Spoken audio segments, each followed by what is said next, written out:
Hello. Magandang morning, everyone. Happy Thursday na, guys.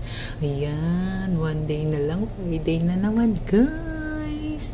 Kaya ano pang hinihintay natin? Tayo ay mag-breakfast reveal.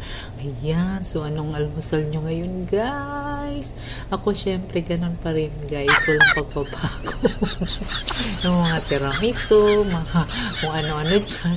But anyways, ang ating breakfast for today's video ay, syempre, ayan, guys, nagdala ulit ako ng aking wheat bread galing sa House Laluch. Ito siya, guys, ito yung bagong paborito ko, diba? Yung Pan de Manila wheat bread, no sugar, charis daw. Yan, so let's dig in, guys. Happy eating. Yummer.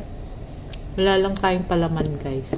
Siyempre, pecha de peligro ngayon, guys. Wala mo ng palaman. Saw muna. Yan, ganyan natin. Siyempre, ating Joffy. Ayan, pek.